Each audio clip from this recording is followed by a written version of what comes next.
রাজ্য মন্ত্রিসভার দ্বাদশ মন্ত্রী হিসেবে শপথ নিলেন কিশোর বর্মন। আজ রাজভবনের দরবার হলে তাঁকে শপথ বাক্য পাঠ করান রাজ্যপাল ইন্দ্রসেনা রেড্ডি নাল্লু।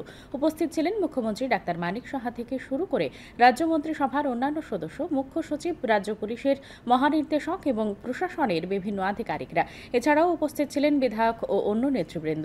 কিশোর বর্মন মন্ত্রী হিসেবে শপথ নেওয়ায় তেপরামথা এবং আইপিএফটি মিলে বর্তমানে রাজ্য মন্ত্রিসভার সদস্য মোট 12 জন।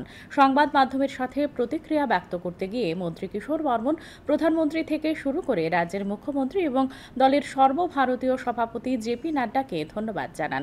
তাদের স্বচ্ছতাকে পাথেয় করেই আগামী দিন তিনি তাঁর দায়িত্ব পালন করবেন বলে অভিমত ব্যক্ত করেন।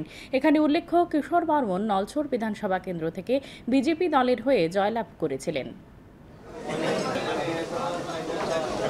প্রথমত, এত বড় দায়িত্ব এবং এত বিশ্বাস আমার উপর রাখার জন্য আমাদের সর্বোচ্চ নেতৃত্ব, আমাদের দেশের যশস্বী প্রধানমন্ত্রী মাননীয় নরেন্দ্র মোদীজিকে আমি ধন্যবাদ জানাচ্ছি। আমাদের দেশের স্বরাষ্ট্রমন্ত্রী অমিত শাহজিকে আমি ধন্যবাদ জানাচ্ছি।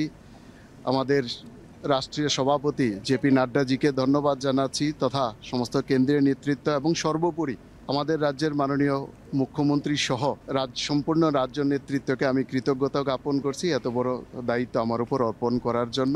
আশা করি আমাদের দেশের প্রধানমন্ত্রী তার যেই স্বচ্ছ ভাবমূর্তি, আমাদের ত্রিপুরা রাজ্যের মুখ্যমন্ত্রী তার যে স্বচ্ছ ভাবমূর্তি, সেগুলোই আমাদের আগামী দিনের পাথেয় হবে এবং সেগুলোকে পাথেয় করেই আগামী দিনে যে দায়িত্ব আমার উপর অর্পণ করেছেন সেটাকে নির্বাহ করব। আমি দলের কাজে, সংগঠনের কাজে ছিলাম, নির্বাচন জেতানোর কাজে ছিলাম, সেখানে আমি প্রশাসনিক কাজে ছিলাম না।